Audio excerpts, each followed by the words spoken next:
नमस्कार, बहुत स्वागत है आपका। मैं हूं आपके साथ सुमित शर्मा। इस वक्त की बड़ी खबर दिल्ली से। बीजेपी केंद्रीय चुनाव समिति की बैठक शुरू हो चुकी है। बीजेपी केंद्रीय चुनाव समिति की बैठक हो रही है।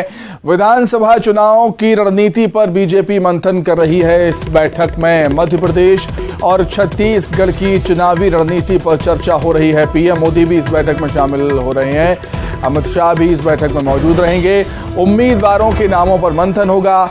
सीएम शिवराज सिंह चौहान समेत प्रदेश अध्यक्ष वी.डी. शर्मा, चुनाव अभियान समिति के संयोजक नरेंद्र सिंह तोमर बैठक में शामिल हो रहे हैं। सीएम शिवराज सिंह चौहान पहुंचे हैं बीजेपी दफ्तर।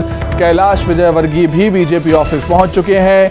केंद्रीय कृषि मंत्री नरेंद्र सिंह तोमर, वी.डी. शर्मा भी बीजेपी दफ्तर पहुंच चुके हैं। गृह मंत्री अमित शाह ने आगामी कार्यक्रमों की तैयारियों को लेकर ये बड़ी बैठक बुलाई है। बेहद महत्वपूर्ण बैठक ये बीजेपी की आने वाले विधानसभा चुनाव के लिहाज से। चुनावी रूपरेखा, विजय संकल्प अभियान की रूपरेखा और अगस्त सितंबर में प्रस्तावित बड़े कार्यक्रमों को लेकर इस बैठक में चर्चा होगी कि आने वाले समय में क्या क्या कार्यक्रम रखे जाएंगे, किस तरीके से रणनीति बनाई जाएगी, किस कार्यक्रम को लेकर आने वाले विधानसभा चुनाव को लेकर। सितंबर के महीने में पीएम मोदी और गृह मंत्री अमित शाह की एमपी दौरे पर भी चर्चा होगी। ग्वालियर में प्रस्तावित बीजेपी कार्य समिति की बैठक की तारीख भी तय होगी। और सबसे महत्वपूर्ण बात, टिकट वितरण की प्रक्रिया को लेकर भी इस बैठक में चर्चा हो सकती है। अधिक जानकारी के लिए हम बातचीत करेंगे। संवाददाता अशरफ काज़मी हमारे साथ जुड़ गए हैं। अशरफ, नेताओं के बीजेपी दफ्तर पहुंचने का सिलसिला शुरू हो चुका है और अब से कुछ ही देर बाद बैठक भी शुरू हो जाएगी। बेहद महत्वपूर्ण बैठक विधानसभा चुनाव के लिहाज से बीजेपी के लिए। अशरफ। हाँ बिल्कुल सुमित, देखिए ये बहुत महत्वपूर्ण बैठक है आज, और विधानसभा चुनाव की एक तरह से ये कहा जाए कि यहाँ से नींव रखी जा रही है वो कम बिल्कुल सही रहेगा, क्योंकि यहाँ पे कैसे उम्मीदवारों का चयन करना है, उसका क्या पैमाना होगा, कौन चेहरे होंगे किस तरह के जिनको जनता के बीच में उतारा जाएगा, वो सब बातें तय की जाएंगी। इसके अलावा जो बड़े नेताएं हैं, वो नेता चाहे वो मध्य प्रदेश के लिए जाएं या छत्तीसगढ़ के लिए जाएं, तो उनके दौरों को भी लेकर बातचीत की जाएगी। इसमें प्रधानमंत्री नरेंद्र मोदी, उनका दौरा प्रस्तावित है। गृह मंत्री वो हैं, भाजपा के राष्ट्रीय अध्यक्ष जेपी नड्डा। तो इस तरह के जो बड़े नेता हैं वो कब कब दौरा करेंगे, किस समय करेंगे, उन को लेकर भी यहाँ पर चर्चा की जाएगी। लेकिन प्रमुख रूप से जो बातचीत की जाएगी वो यहाँ पर उम्मीदवारों के चयन के पैमाने को लेकर की जाएगी कि उनका पैमाना या मापदंड कैसा हो, उम्मीदवार को हम कैसे चयन करें। क्योंकि भाजपा ने अलग अलग सर्वे कराए हैं, राष्ट्रीय स्तर पे हुए हैं, राज्य के स्तर पे हुए हैं, संगठन के लोगों की तरफ से भी सर्वे कराए गए हैं। तो उन सर्वे रिपोर्ट को भी यहाँ पर चर्चा में रखा जाएगा कि कैसे जो दावेदार हैं उनके नाम आ रहे हैं, और जो सर्वे में नाम आ रहे हैं उनमें किसको रखा जाए, क्योंकि सर्वे में भी 1, 2, 3, 4, 5 इस तरह से नाम होगा सीक्वेंस में, किसको जो दावेदार है वो कहाँ है और उसकी छवि कैसी है, क्या उस पर कोई गंभीर आपराधिक मामले दर्ज है नहीं है, वो तमाम बातें हैं जो आज यहाँ पे चर्चा की जाएंगी। और पर बुनियादी रूप से ये कहा जाए अगर एक लाइन में कि आज यहाँ पर जो विधानसभा चुनाव है उसकी आज नींव रखी जाएगी, उसको आज फाइनल कर दिया जाएगा और एक खाका तैयार कर दिया जाएगा कि कैसे हम चुनाव मैदान में उतरें। बिल्कुल महत्वपूर्ण बात कही अशरफ आपने कि विधानसभा चुनाव की नींव रखी जाएगी इस महत्वपूर्ण बैठक के जरिए। बहुत धन्यवाद अशरफ जुड़ने के लिए, तमाम बातचीत के लिए आपका बहुत शुक्रिया। आगे बढ़ते हैं। बजरंग दल पर पूर्व मुख्यमंत्री दिग्विजय सिंह का चौंकाने वाला बयान सामने आया। कर्नाटक में बजरंग दल पर बैन की बात कह चुकी है कांग्रेस, लेकिन दिग्विजय सिंह ने कहा कि बजरंग दल में भी अच्छे लोग हो सकते हैं। जी हां, ऐसा कह रहे हैं दिग्विजय सिंह। तो क्या मध्य प्रदेश में बजरंग दल पर कांग्रेस का अलग रुख है, ये एक सवाल खड़ा होता है। रिपोर्ट देखिए आप पहले।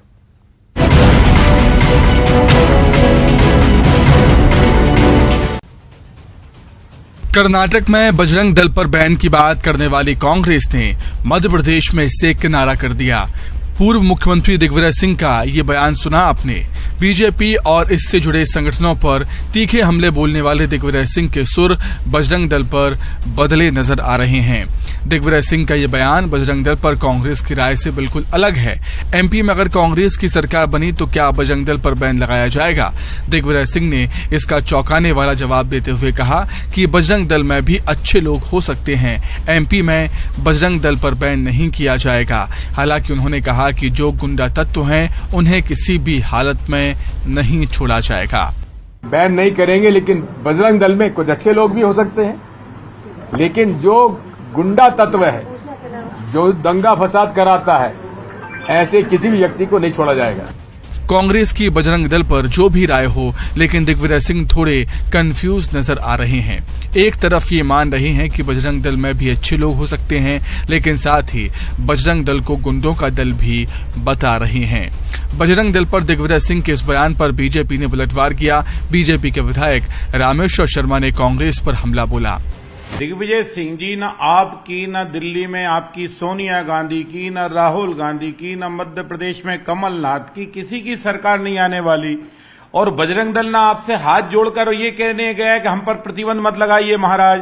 दिग्विजय सिंह जी, आप में दम हो तो बजरंग दल पर प्रतिबंध लगाओ, आप पे दम हो तो विश्व हिंदू परिषद पर प्रतिबंध लगाओ, आप पे दम हो तो संघ पर प्रतिबंध लगाओ, आप पे दम हो तो भारतीय जनता पार्टी पर प्रतिबंध लगाओ। हम तुम्हारे द्वार पर भीख मांगने नहीं गए और ना आप जीत कर आने वाले हो। दिग्विजय सिंह जी, जिन्ना की औलादों से हम माफी मांगने वाले नहीं हैं। कांग्रेस ने कर्नाटक चुनाव के दौरान अपने घोषणा पत्र में बजरंग दल पर बैन की बात कही थी। हालांकि सरकार बनने के बाद बैन नहीं किया गया और अब एमपी चुनाव से पहले बजरंग दल को लेकर दिग्विजय सिंह के इस बयान के कई मायने निकाले जा रहे हैं। Bureau report, news 18। तो चलिए इसी पर अधिक चर्चा करने के लिए सीधे हम राजधानी भोपाल का रुख करेंगे। हमारे सहयोगी शैलेंद्र चौहान हमारे साथ जुड़ गए हैं। शैलेंद्र, शायद सियासत का चरित्र ही ऐसा होता है, कभी सख्त सख्त, कभी नर्म नर्म।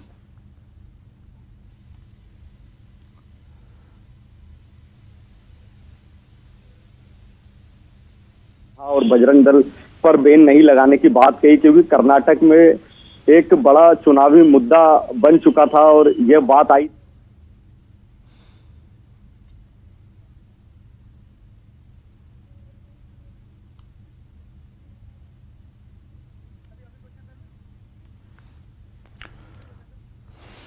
शैलेंद्र, मेरी आवाज आप तक पहुंच रही है? हाँ, देखिए जी, कहिए। जी जी।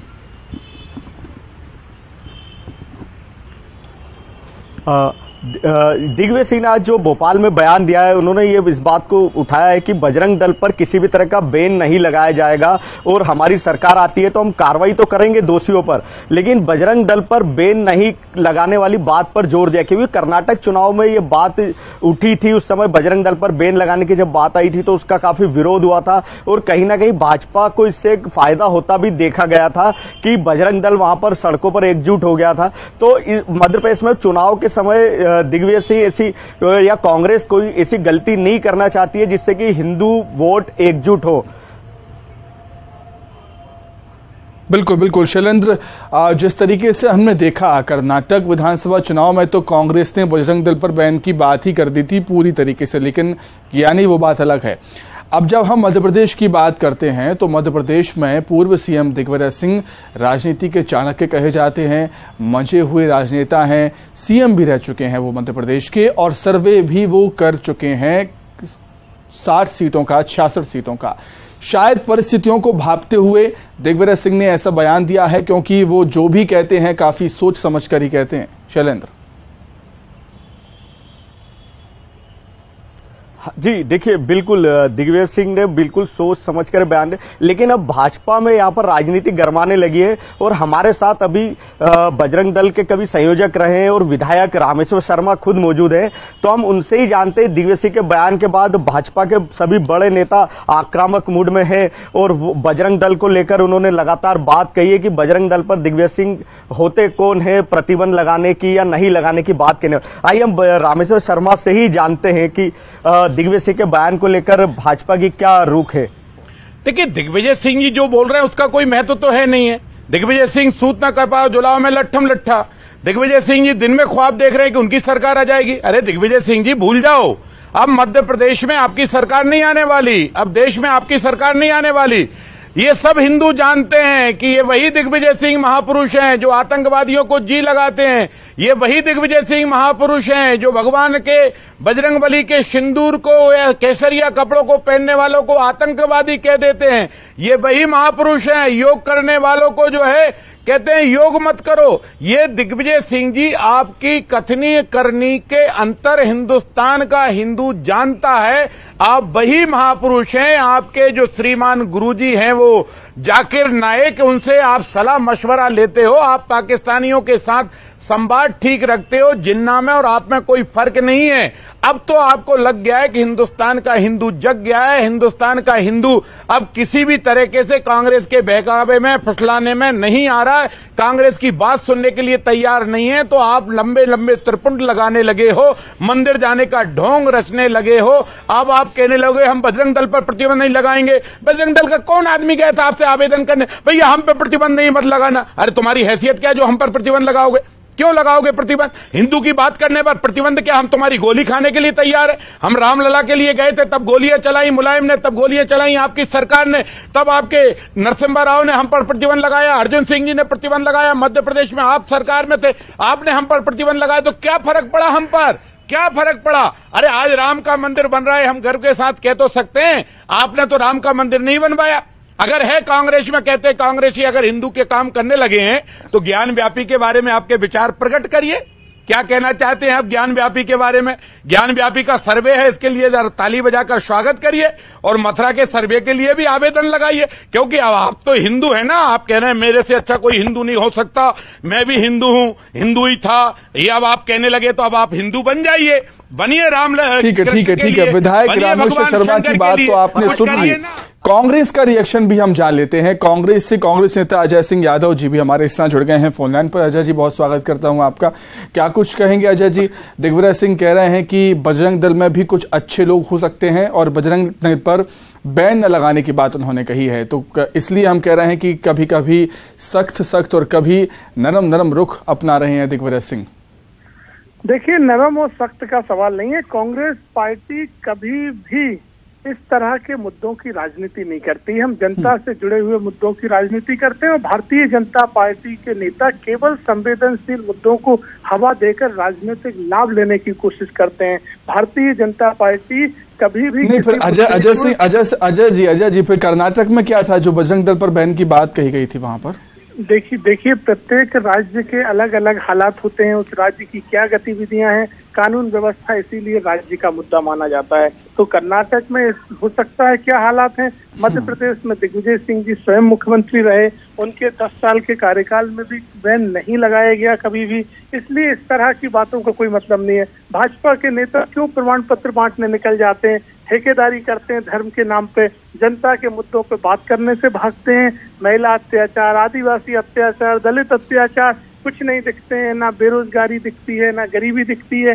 केवल और केवल संवेदनशील मुद्दों को हवा देते हैं राजनीति करने के लिए। ये ना हिंदुओं के सगे हैं, ना किसी धर्म के सगे हैं, केवल और केवल राजनीतिक रोटियां सेंकने की कोशिश करते हैं। ठीक है अजय जी, मैं आपके पास लौटूंगा। हमारे साथ विधायक रामेश्वर शर्मा जी भी जुड़े हुए हैं।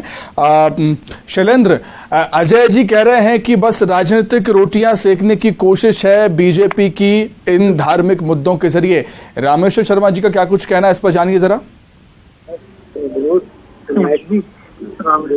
देखिए, अभी कांग्रेस का कहना है कि भाजपा वाले केवल राजनीतिक रोटियां सेकते हैं हिंदुत्व के मुद्दे पर। आपका क्या कहना? नहीं, हम राजनीतिक रोटियां सेकते हैं तो श्रीमान जी आप राजनीतिक रोटियां सेकने के लिए एक बड़ा भट्टा लगा लीजिए, बड़ी बड़ी भट्टियां लगा दीजिए। आप में हिंदू के काम करने में दम है ना?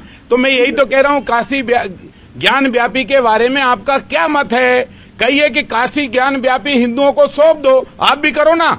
है दम है कांग्रेस में दम है, दिग्विजय सिंह जी में दम है, कमलनाथ जी में दम है, राहुल गांधी जी में दम है, प्रियंका जी में दम है, सोनिया जी में दम कि ये कहें कि मुसलमानों काशी ज्ञान व्यापी भगवान शंकर की जन्म कर्म भूमि है, उसको जो है हिंदुओं को सौंप दो।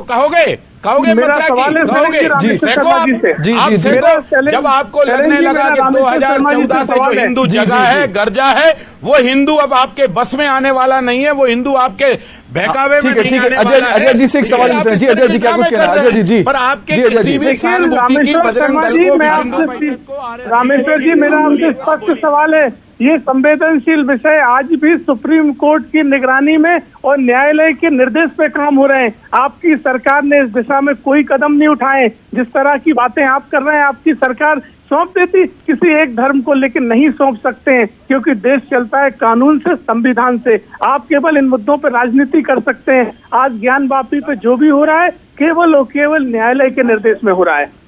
ठीक है, ठीक है, ठीक है। क्या एक आखिरी रिएक्शन लेना शैलेंद्र जी? हाँ, अजय सिंह ने कहा है कि जो ज्ञान वापी का मुद्दा है वो कानून का मुद्दा है और आप इस तरह के बयान कानून से की छेड़छाड़ संभव नहीं है। अजय भैया, राहुल भैया, अजय सिंह जी, अजय यादव जी, भगवान कृष्ण की जन्मस्थली मथुरा है, ये तो सब यादववंशी जानते ही है ना। ये तो मेरे और आपके आराध्य हैं भगवान कृष्ण, भगवान शंकर। मुझे बताइए, मथुरा की जन्मस्थली पर क्या स्वीकार करेंगे? भगवान कृष्ण का मंदिर या और कुछ? काशी में बाबा विश्वनाथ के अतिरिक्त क्या स्वीकार करेंगे? कानून का मुद्दा है तो कहिए कि हाँ, दोनों जगह का सर्वे करिए, लिखिए आज की तरफ से सोनिया गांधी जी की तरफ से पूछना है कि आपकी सरकार भी तो वही कर रही है, दोनों जगह की जो मस्जिद है उनका सर्वे। चलिए ठीक है। जब सियासत में धर्म या धार्मिक संगठनों से जुड़े मुद्दों की बात होती है तो उबाल आ ही जाता है। आप देख ही सकते हैं चर्चा में भी। बहुत धन्यवाद आपका अजय जी, बहुत शुक्रिया रामेश्वर शर्मा जी, और बहुत धन्यवाद शैलेंद्र आपके जुड़ने के लिए। इवनिंग एजेंडा में फिलहाल इतना ही।